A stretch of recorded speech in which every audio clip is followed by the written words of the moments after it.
Previously, we've spoken about interoperability. This is making sure that all of your stuff works together. But there's a flip side to that. What happens when something hits from outside the system? Someone else's phone charger, a different type of fuel, batteries that you didn't buy. Does your system accept these? Or does it quietly fail?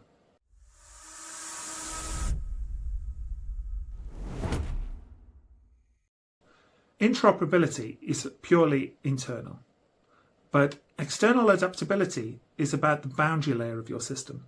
This is all sounding a little bit abstract, but it's actually about cables, containers, adapters, making sure that you can pick up and work with something.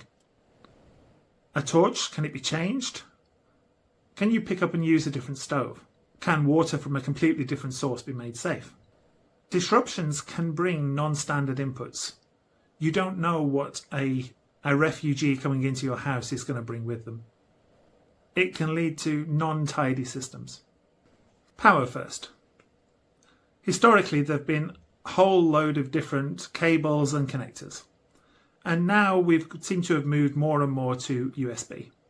But even then, there are different kinds of connectors. You've got the USB-A, micro USB, the mini USB, USB-C.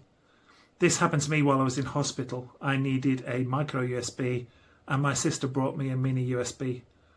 I tried to be grateful, but I was so frustrated.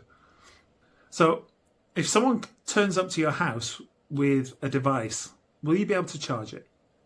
Batteries. I keep AA and AAA batteries as part of my own system. But what if someone comes with something completely different? Will I be able to use it? To be honest, probably not. Multi-fuel stoves accept a level of uncertainty in the type of fuel that you use with them. You can get generators that take in more than one kind of fuel. But this adds complexity to your system. These should be design choices and not accidents. Probably you want some level of external adaptability and some level of interoperability. This gives you the most robust system overall. So adaptability tends to come with a trade-off of some kind. Could be weight, could be cost, simplicity. More adapters means more loose connections. A USB power bank is simpler than a whole load of chargers.